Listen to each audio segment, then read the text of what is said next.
ਫਲਸਫਾ ਕਹਿੰਦੇ ਆ ਕੁਐਸਚਨ ਕਰਨ ਨੂੰ, ਇਨਕੁਆਇਰ ਕਰਨ ਨੂੰ।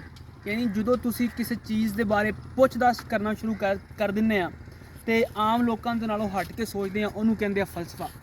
ਇਹ ਅੱਜ ਦੀ ਗੱਲ ਨਹੀਂ ਜਾਂ ਅੱਜ ਦੀ ਸੋਚ ਨਹੀਂ, ਇਹ ਹਜ਼ਾਰਾਂ ਸਾਲ ਪਹਿਲੇ 2000 3000 4000 ਸਾਲ ਪਹਿਲੇ ਦੇ ਵੀ ਆਪਣੇ ਕੋਲ ਹਿਸਟਰੀ ਮੌਜੂਦ ਆ ਕਿ ਉਸ ਜ਼ਮਾਨੇ 'ਚ ਵੀ ਫਿਲਾਸਫਰ ਹੁੰਦੇ ਸੀ, ਫਲਸਫਾ ਹੁੰਦਾ ਸੀਗਾ।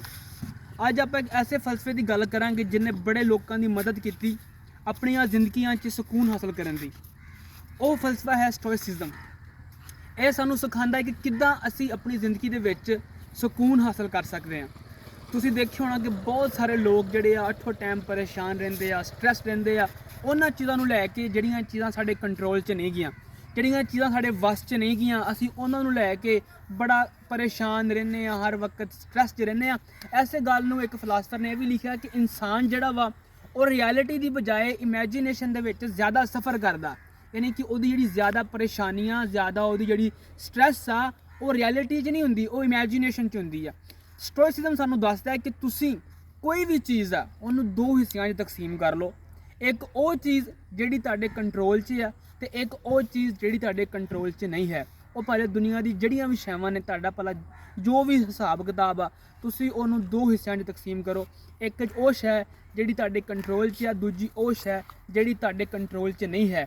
ਸਟੋਇਕ ਸਾਨੂੰ ਦੱਸਦੇ ਆ ਕਿ ਜਿਹੜੀ ਸ਼ੈ ਸਾਡੇ ਕੰਟਰੋਲ 'ਚ ਨਹੀਂ ਹੈਗੀ, ਅਗਰ ਅਸੀਂ ਆਪਣੀ એનર્ਜੀ ਉਸ 'ਤੇ ਲਾਉਂਦੇ ਆ, ਉਹਨੂੰ ਲੈ ਕੇ ਪਰੇਸ਼ਾਨ ਹੁੰਦੇ ਆ, ਸਟ੍ਰੈਸਡ ਹੁੰਦੇ ਆ, ਉਹਦਾ ਕੋਈ ਫਾਇਦਾ ਨਹੀਂ। ਇਸ ਗੱਲ ਦਾ ਆਪਾਂ ਨੂੰ ਪਤਾ ਕਿ ਜਿਹੜੀ ਸ਼ੈ ਸਾਡੇ ਹੱਥ ਵਿੱਚ ਨਹੀਂ ਹੈਗੀ, ਅਗਰ ਅਸੀਂ ਉਹਨੂੰ ਲੈ ਕੇ ਪਰੇਸ਼ਾਨ ਹੋ ਜਾਈਏ, ਉਹਦਾ ਕੋਈ ਫਾਇਦਾ ਨਹੀਂ। ਸਟੋਇਸਿਜ਼ਮ ਸਾਨੂੰ ਸਮਝਾਉਂਦਾ ਹੈ ਕਿ ਉਸ ਚੀਜ਼ਾਂ 'ਤੇ ਪਰੇਸ਼ਾਨ ਹੋਣਾ ਛੱਡ ਦਿਓ ਜਿਹੜੀਆਂ ਸ਼ੈਵਾਂ ਤੁਹਾਡੇ ਕੰਟਰੋਲ ਦੇ ਵਿੱਚ ਨਹੀਂ ਹੈਗੀਆਂ। ਅਗਰ ਆਪਾਂ ਸਿਰਫ ਇਹ ਚੀਜ਼ਾਂ ਛੱਡ ਦਈਏ, ਯਾਨੀ ਉਹਨਾਂ ਚੀਜ਼ਾਂ 'ਤੇ ਪਰੇਸ਼ਾਨ ਹੋਣਾ ਛੱਡ ਦਈਏ, ਉਹਨਾਂ ਚੀਜ਼ਾਂ ਦੇ ਬਾਰੇ ਸੋਚਣਾ ਛੱਡ ਦਈਏ ਜਿਹੜੀਆਂ ਚੀਜ਼ਾਂ ਸਾਡੇ ਕੰਟਰੋਲ 'ਚ ਨਹੀਂ ਗਈਆਂ, ਸਾਡੇ ਵੱਸ 'ਚ ਨਹੀਂ ਗਈਆਂ, ਸਾਡੇ ਵੱਸੋਂ ਬਾਹਰ ਆ, ਤਾਂ ਸਾਡੀਆਂ ਜ਼ਿੰਦਗੀਆਂ ਜਿਹੜੀਆਂ ਵਾ ਉਹਨਾਂ 'ਚ ਕਈ ਹਿੱਸੇ ਜ਼ਿਆਦਾ ਸਕੂਨ ਆ ਸਕਦਾ ਵਾ। ਅਸੀਂ ਇੱਕ ਖੁਸ਼ਹਾਲ ਜ਼ਿੰਦਗੀ ਗੁਜ਼ਾਰ ਸਕਦੇ ਹਾਂ। ਯਾਨੀ ਕਿ ਤੁਸੀਂ ਦੇਖੋ ਕਿ ਉਹ ਲੋਕ ਜਿਹੜੇ ਦਿਨ ਰਾਤ ਕਿਸੇ ਚੀਜ਼ ਦੇ ਬਾਰੇ ਸੋਚਦੇ ਰਹਿੰਦੇ ਆ ਜਿਹੜੀ ਹੋਣੀ ਆ, ਜਿਹੜੀ ਪਤਾ ਨਹੀਂ ਹੋਣੀ ਆ ਕਿ ਨਹੀਂ ਹੋਣੀ, ਜਿਹੜੀ ਪਤਾ ਨਹੀਂ ਸਾਡੇ ਵੱਸ 'ਚ ਹੈ ਕਿ ਨਹੀਂ, ਅਗਰ ਅਸੀਂ ਉਹਨਾਂ ਚੀਜ਼ਾਂ ਦੇ ਬਾਰੇ ਆਪਣੇ ਆਪ ਨੂੰ ਪਰੇਸ਼ਾਨ ਕਰਦੇ ਹਾਂ ਤੇ ਕਿੱਡਾ ਬਿਹਤਰ ਹੱਲ ਆ ਕਿ ਅਸੀਂ ਇਸ ਚੀਜ਼ ਨੂੰ ਪ੍ਰੈਕਟਿਸ ਕਰੀਏ ਕਿ ਅਸੀਂ ਉਹਨਾਂ ਚੀਜ਼ਾਂ ਦੇ ਬਾਰੇ ਪਰੇਸ਼ਾਨ ਨਹੀਂ ਹੋਣਾ, ਉਹਨਾਂ ਚੀਜ਼ਾਂ ਦੇ ਬਾਰੇ ਆਪਣੇ ਦਿਲ ਨੂੰ ਉਦਾਸ ਨਹੀਂ ਕਰਨਾ ਜਿਹੜੀਆਂ ਸ਼ੈਵਾਂ ਸਾਡੇ ਵੱਸ 'ਚ ਨਹੀਂ ਗਈਆਂ। ਐਸੇ ਫਲਸਫੇ ਨੂੰ ਅੱਜ ਤੋਂ 2000 ਸਾਲ ਪਹਿਲੇ ਬਾਦਸ਼ਾਹਾਂ ਨੇ ਪ੍ਰੈਕਟਿਸ ਕੀਤਾ, ਗੁਲਾਮਾਂ ਨੇ ਪ੍ਰੈਕਟਿਸ ਕੀਤਾ। ਕਈ ਲੋਕ ਐਸੇ ਫਲਸਫੇ ਨੂੰ ਅਪਣਾ ਕੇ ਆਪਣੀ ਜ਼ਿੰਦਗੀਆਂ 'ਚ ਸਕੂਨ ਹਾਸਲ ਕਰਦੇ ਆ।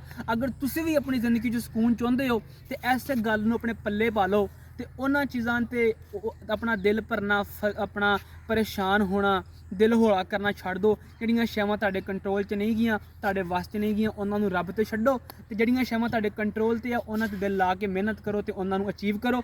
ਅੱਜ ਦਾ ਬਸ ਛੋਟਾ ਜਿਹਾ ਮੈਸੇਜ ਸੀਗਾ ਤੁਹਾਨੂੰ। ਮੈਂ ਸੋਚਿਆ ਕਿ ਫਲਸਫੇ ਦੇ ਨਾਲ ਵੀ ਅਸੀਂ ਆਪਣੇ ਜਿਹੜੀ ਆਡੀਅנס ਆ ਉਹਨਾਂ ਨੂੰ ਇੰਟਰੋਡਿਊਸ ਕਰਾਈਏ, ਉਹਨਾਂ ਨੂੰ ਦੱਸੀਏ ਕਿ ਫਲਸਫਾ ਕੀ ਹੁੰਦਾ ਵਾ। ਪੰਜਾਬੀ ਜ਼ੁਬਾਨ 'ਚ ਇਹਨਾਂ ਚੀਜ਼ਾਂ 'ਤੇ ਬਹੁਤ ਘੱਟ ਗੱਲ ਕੀਤੀ ਜਾਂਦੀ ਆ, ਲੇਕਿਨ ਅਸੀਂ ਇਹੀ ਇੱਕ ਸਟੈਪ ਚੁੱਕਿਆ ਕਿ ਅਸੀਂ ਆਪ ਦੇ ਜਿਹੜੇ ਲੋਕ ਆ ਉਹਨਾਂ ਨੂੰ ਇਹਨਾਂ ਸਾਰੀਆਂ ਚੀਜ਼ਾਂ ਦੇ ਬਾਰੇ ਗਾਈਡ ਕਰਨਾ, ਸਾਰੀਆਂ ਚੀਜ਼ਾਂ ਦੇ ਬਾਰੇ ਦੱਸਣਾ ਕਿ ਕਿਹੜੀ ਕਿਹੜੀ ਸ਼ਾਇਦ ਦੁਨੀਆ ਦੇ ਵਿੱਚ ਹੁੰਦੀ ਪਈ ਆ ਤੇ ਹੋ ਰਹੀ ਆ। ਤੁਹਾਨੂੰ ਮਿਲਣਾ ਇੱਕ ਨਵੀਂ ਵੀਡੀਓ 'ਚ। ਮੈਨੂੰ ਦਿਓ ਇਜਾਜ਼ਤ ਜੀ, ਰੱਬ ਰਾਖਾ।